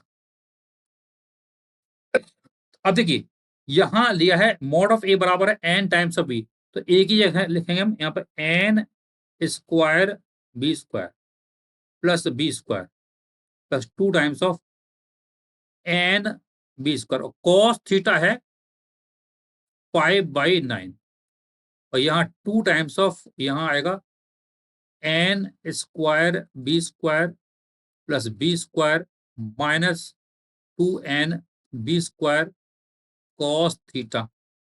अब ध्यान से देखिए बच्चों, यहाँ पर ये और ये और ये गया, तो यहाँ बचेगा एन स्क्वायर प्लस 1 और प्लस यहाँ आएगा 10/9 टाइम्स ऑफ, और यहाँ आएगा 2 टाइम्स ऑफ एन स्क्वायर और प्लस 2 हो जाएगा, और ये माइनस 2 टू जा 4, और यहाँ पर कॉस थीटा है कितना 5/9, तो 4 × 5 यानी 20/9 इंटू एन।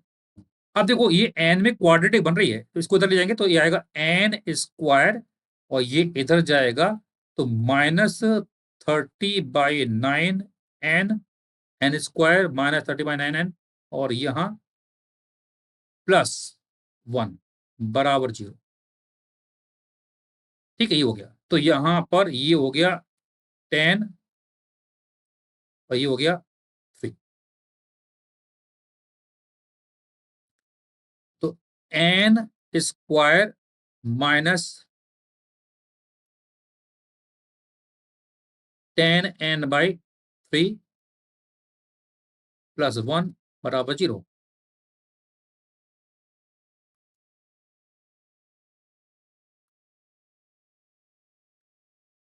ठीक है, तो ये आएगा यहाँ पर 3n² माइनस 10n+3 बराबर 0। ये आपका क्वाड्रेटिक है, तो इसको हम फैक्टर करेंगे तो 3n² minus 9n minus 1n plus 3 बराबर 0।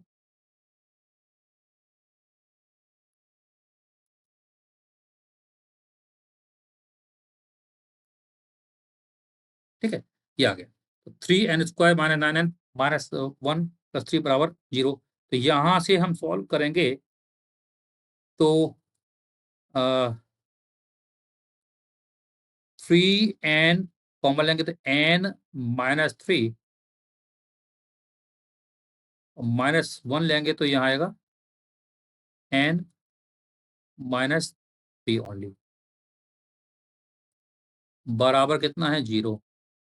तो यहाँ से सॉल्व करोगे तो n की 2 वैल्यू आ रही है ना, आप सॉल्व करोगे ना, तो एक तो 3 आ रही है और एक आ रही है 1/3। तो क्वेश्चन बोला था इंटीजर वैल्यू, तो आंसर क्या आएगा, इसका 3 आंसर आएगा।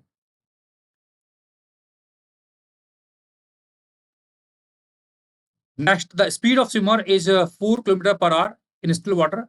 If the swimmer makes his stroke normal to the flow of river of width 1 kilometer, he reaches the opposite point. He reaches the point 750 meter down the stream on the opposite bank. The speed of the river water is, तो हमें speed निकालना है किसका, river water का। हाँ जी, solve कीजिए सब लोग इस क्वेश्चन को।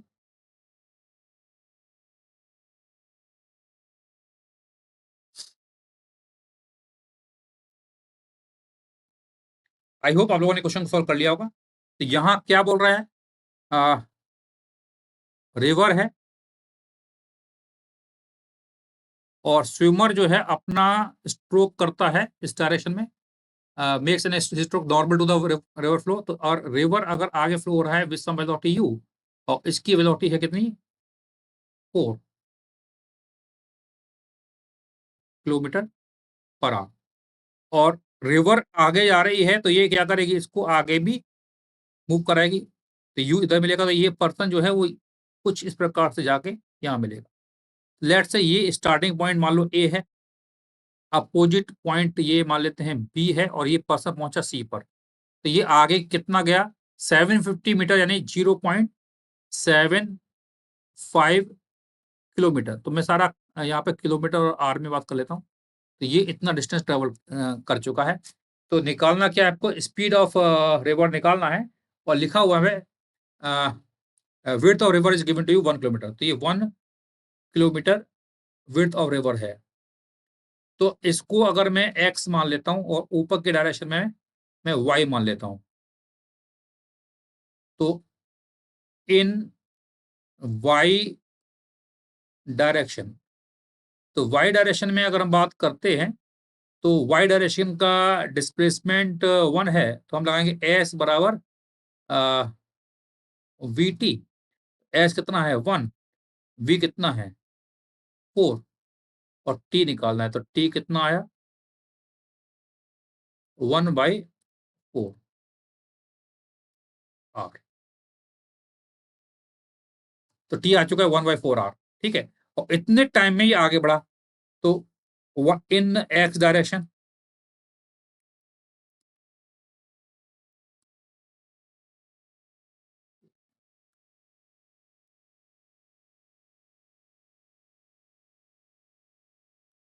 इन एक्स डायरेक्शन, अगर एक्स डायरेक्शन की बात करेंगे तो हम लगाएंगे एक्स बराबर U T.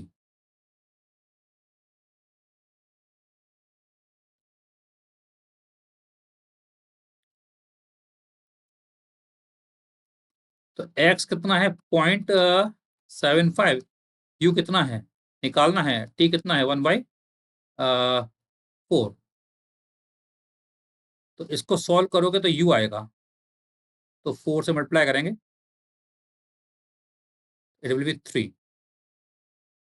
Kilometre per hour. So answer will be your 3।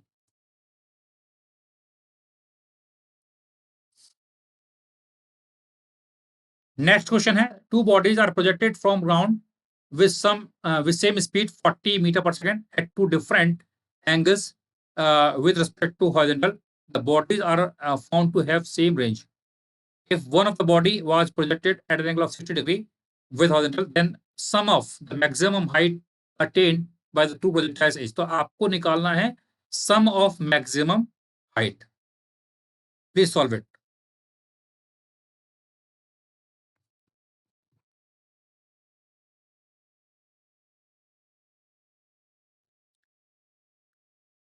I hope आप लोगों ने क्वेश्चन को कर लिया होगा। Two bodies are projected from the ground with velocity same, two different angles दे रखा है। तो हम जानते हैं इनमें एक एंगल 60 डिग्री है और रेंज सेम है, सेम रेंज है। तो एक एंगल अगर 60 डिग्री है तो करस्पॉन्डिंगली दूसरा एंगल हम जानते हैं कितना होता है, 30 डिग्री होता है, तभी रेंज सेम होती है।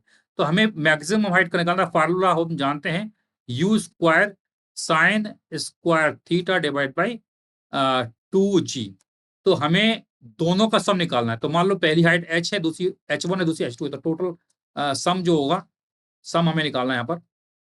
तो सम जो हो जाएगा आपका s, it will B h1 plus h2।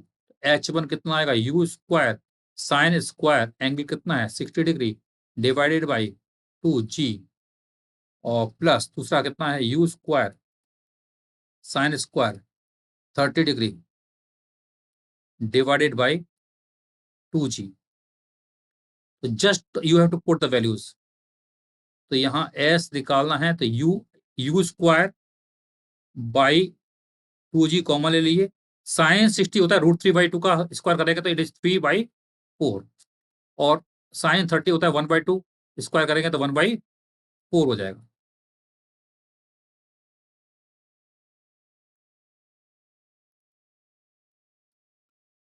ठीक है? और u हमारे पास कितना है 40, तो 40 इंटू 40 डिवाइड बाय 2, जी कितना है 10 और 3/4 और 1/4 कितना वो 1, तो यहाँ पर ये और ये गया 80 आ गया। तो एस की वैल्यू कितनी आ गई 80 मीटर।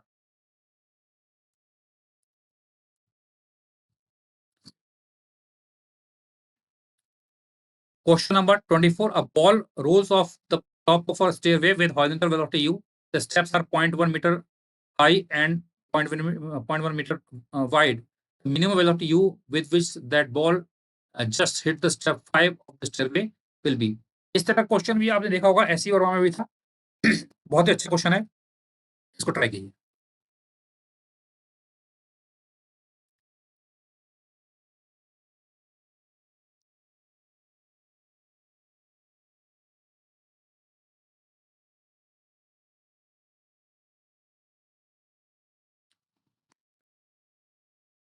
आई होप आप लोगों ने क्वेश्चन को सॉल्व कर लिया होगा।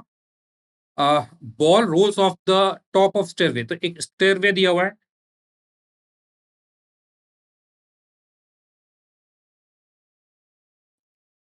तो ये पहली स्टेप है, ये दूसरी है, ये तीसरी है और ये चौथी है और फिर बाद में ये है पांचवी। और यहां से आपको पार्टिकल को थ्रो करना है विद सम वेलोसिटी यू। तो अगर इसको जस्ट पहुंचना है पांचवी स्टेप पर, तो ये इस प्रकार से जाएगा जाएगा, और अगर ये चौथे स्टेप को जस्ट टच करते हुए निकल जाएगा तो पांचवे पहुंच जाएगा। तो मेरा काम केवल इसको इस पॉइंट तक पहुंचाना है।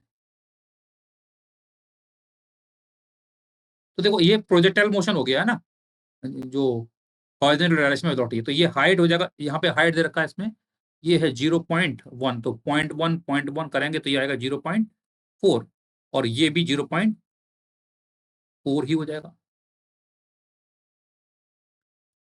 तो अगेन मोशन लगाएंगे इन एक्स एंड वाई, तो वाई डायरेक्शन की बात करेंगे, इन वाई डायरेक्शन अगर हम बात करते हैं तो एस बराबर लगाएंगे हम यू टी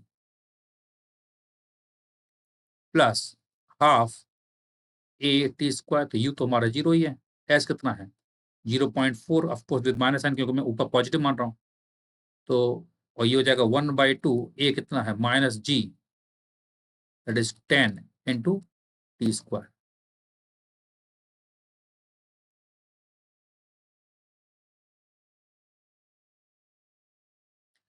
तो टी निकालेंगे, इट इज 0.8 डिवाइड बाई 10 और इसका रूट आएगा। अब हमें निकालना यू, यू निकालना है तो एक्स डायरेक्शन का डिस्प्लेसमेंट कितना है 0.4 डिवाइड बाई टाइम टी, तो 0.4 डिवाइडेड बाई टाइम टी है 0.8 और ऊपर जाएगा √10। ठीक है, तो इसको आप सॉल्व कर लीजिए तो आपका आंसर आ जाएगा। तो सॉल्व करने पर आंसर आता है 2।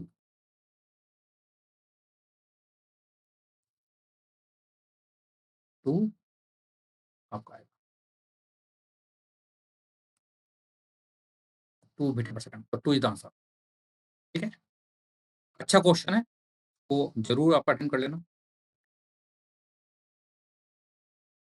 Next question 25. The density of a solid metal ball is determined by measuring its mass and diameter. The maximum error in the density of a sphere is, if relative error in the measurement of mass and diameter दिया है 6 and 1.5 respectively, the value of x, तो आपको यहाँ पे x की value निकालनी है। Please solve it.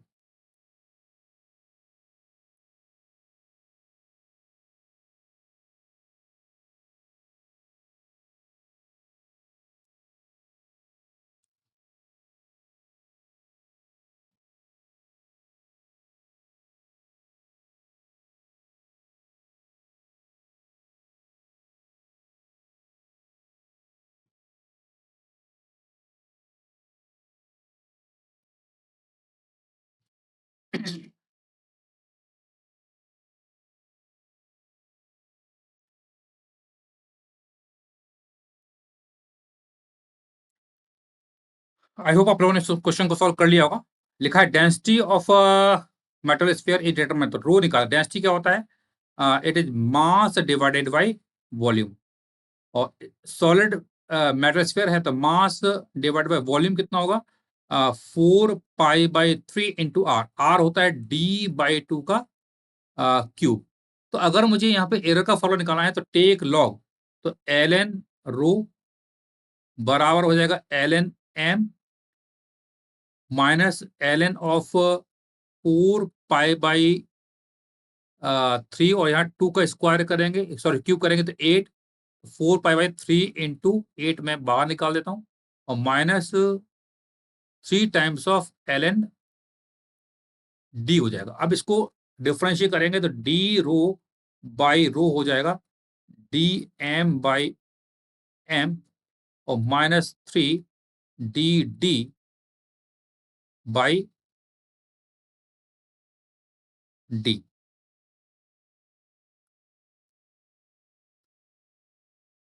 Confuse नहीं होना ना। डी डी बाई डी, अब ऐसा मत करना डी से डी कैंसिल कर दो, है ना। तो यहाँ जो डी है वो डायमीटर है ना, इसको आप चाहे कैपिटल डी कर सकते हैं। तो ये है, तो आपका यहाँ पर अगर हम बात करेंगे तो फार्मूला आ रहा है डेल्टा रो बाई रो बराबर delta M by M plus 3 delta D by D. तो हम जानते हैं एरर हमेशा ऐड होती है, तो जहां माइनस आएगा वहां प्लस लग जाएगा। अगेन यहाँ परसेंटेज की बात हो रही है तो 100 से मल्टीप्लाई कर देंगे। मैं यहाँ मल्टीप्लाई नहीं कर रहा हूँ, तो डेल्टा एम बाई एम कितना दिया? 6% है, और ये है अपना 3 इंटू 1.5। तो ये आपका सॉल्व करने पर आता है 10.5%। तो हमें निकालना है एक्स बाई, तो एक्स तो 10.5% है, तो एक्स से 100 से डिवाइड करो, 100 से मल्टीप्लाई कर दो। 100 से डिवाइड और मल्टीप्लाई करेंगे तो आपका यहाँ पर आंसर आएगा परसेंटेज में। तो ये ऊपर आएगा 10 into 100, that is 1050 divide by 100 delta rho by rho. So ये आंसर। तो इस प्रकार से हमने इस क्वेश्चन को सॉल्व कर लिया है। तो ये हमने आज unit and dimensions, measurement in error and kinematics के पीवाईक्यूज, जो इंपॉर्टेंट पीवाईक्यूज हैं, उनको हमने सॉल्व किया है। और इस तरह के पैटर्न के क्वेश्चंस जेई मेंस में पूछे जाते हैं, उनको मैंने यहाँ पे कवर किया है। तो देखा जाए तो मैंने यहाँ पे बहुत कुछ कवर कर दिया है, अगर आप ध्यान से देखेंगे। तो स्टार्टिंग से हम देखते हैं।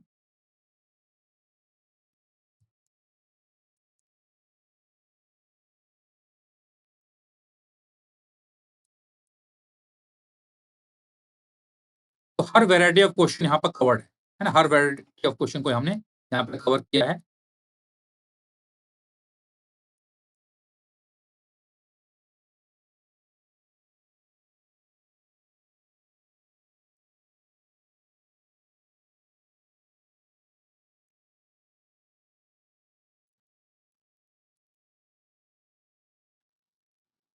हाँ जी, तो यहाँ पर क्वेश्चन नंबर 1 देखिए, ये क्वेश्चन था मोशन इन 1D का क्वेश्चन था, मोशन इन 2D का क्वेश्चन था। इसमें 2 कांसेप्ट यूज़ किए थे। इसमें एक तो uniform acceleration and parabolic path का क्वेश्चन था, कांसेप्ट था। दूसरा क्वेश्चन ये लिस्ट मैच वाले क्वेश्चन आते हैं।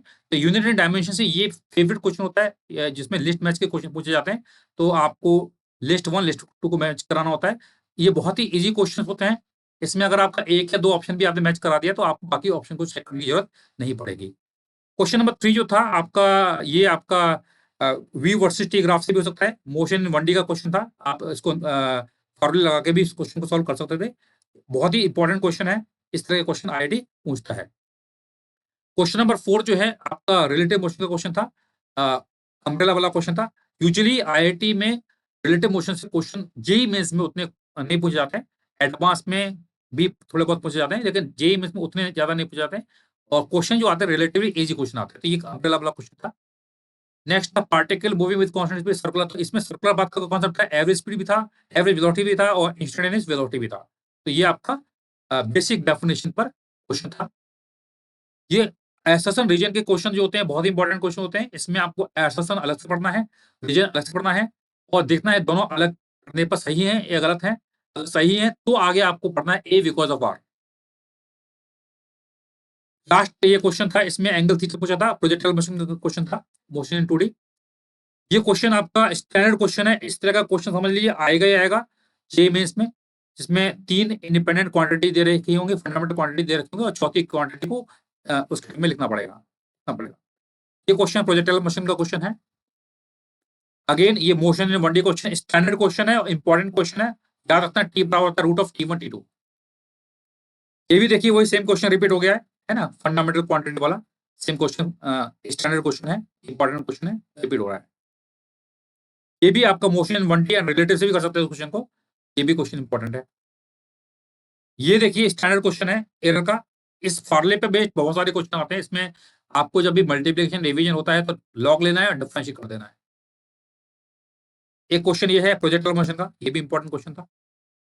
तो कुल मिला के देखा जाए तो आप देखेंगे तो हर वैरायटी ऑफ क्वेश्चन हमने यहाँ पे कवर किए हैं, है ना?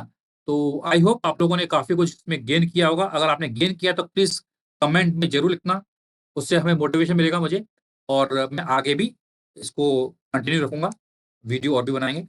ठीक है, नेक्स्ट जो टॉपिक है आपका रहेगा pendulum friction and circular motion, pendulum friction circular motion and work of energy, ये टॉपिक्स रहेंगे और इनकी आप तैयारी कर लीजिए। नेक्स्ट जो यानी कल हम इस पर सेशन लेंगे। ठीक है, चलिए, थैंक यू वेरी मच।